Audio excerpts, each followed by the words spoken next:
Hey YPA middle school families, this is Miss Kick. Since we have first quarter wrapping up here in the next couple of days and report cards following in the next week or so, I thought it'd be a great time to talk a little bit about grading in the middle school. But first, let's talk a little bit about the middle school brain. One of our big goals in middle school is to help students develop their prefrontal cortex skills. Now, the prefrontal cortex is a part of the brain that deals with decision making, problem solving, time management, and things like that. It doesn't fully develop until people are in their 20s, but when students get around age 11, so about fifth grade, the cortex goes through a pruning process. So students are actually starting to lose some of the skills that they've already developed, in addition to needing to develop new skills anyway. So in middle school, we really focus on helping students to rebuild and develop those prefrontal skills, such as independence, decision making, and responsibility. So how do the grades factor in? When you get these first quarter report cards, you're really looking at two different factors: our mastery-based grading that we use in the middle school and work completion. Now with mastery-based grading, in middle school, your student receives grades in multiple classes. In fifth grade, ELA and writing are a combined grade in addition to math, science, and social studies. And then starting in sixth grade, going on through eighth, they'll get individual grades in all five core classes. You'll also start to see in fifth grade the related arts classes starting to show up on report cards, but students actually won't get grades in related arts classes until sixth grade. Now with mastery-based grading, we have mastery levels. So when we're looking at grades in middle school, we're not talking about that 10-point scale, the A, B, C, and D, and F. So we try to stay away from conversations where grades are evaluative.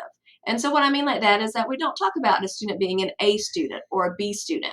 We're not using the grades to evaluate the student. We're using the grades to clearly communicate the level of mastery. So once a student gets at least an 80% on a content, whether that's an assessment or an assignment, that tells us that the student is proficient. They have mastered that skill or objective.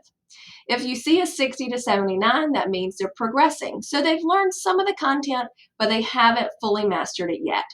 If it's below 60, that's when we're seeing that the student is completely not proficient in that content area. Now you're also going to see different grading categories.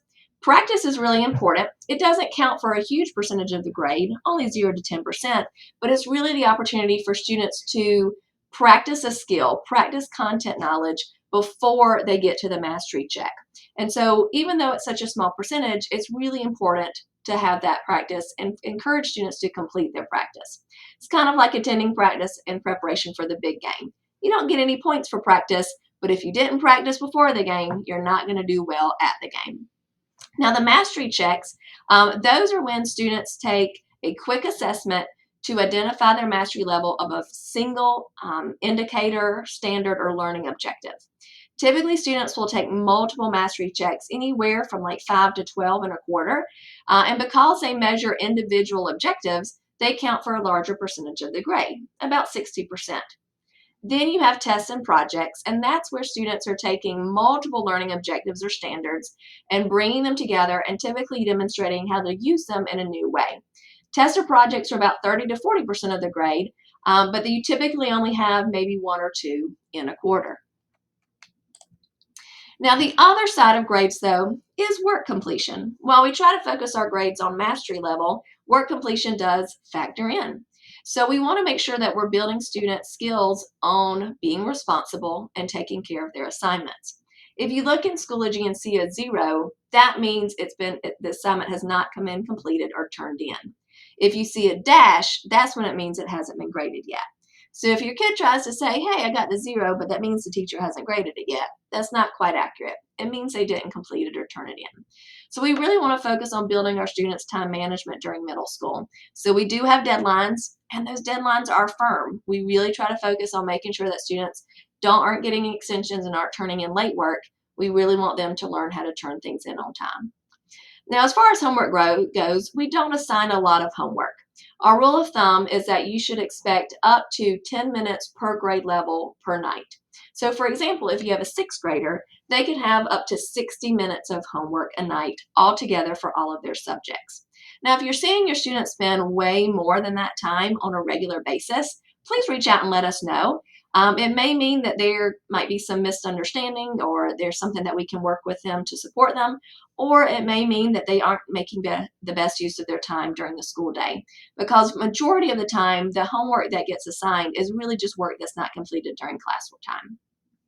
Lastly, we actually have agendas. Every student received an agenda at the beginning of the school year. We take time every Monday to work with a student to go through their list of work for the week, write down what they need to complete that week, and schedule time for themselves to work on each individual assignment. So the agendas are a really great way for you to check in with your kids and see how they're doing. Now let's talk about next steps. One, check Schoology regularly. Schoology is wonderful. It allows you to see all of the information that your student is getting in class, all of their grades, assignments, and upcoming assessments. And now what I really suggest is, instead of you checking Schoology and then reaching out to the teacher if you have questions or concerns, instead have your student log into Schoology. Let them talk to you about what they're learning. If you see the grades there, then have them reach out to the teacher with any questions or concerns. Also, the agenda, as I mentioned, is a great thing to check regularly. So these are some great questions then when we're looking at grades, to have some questions between, is this a mastery issue or a work completion issue?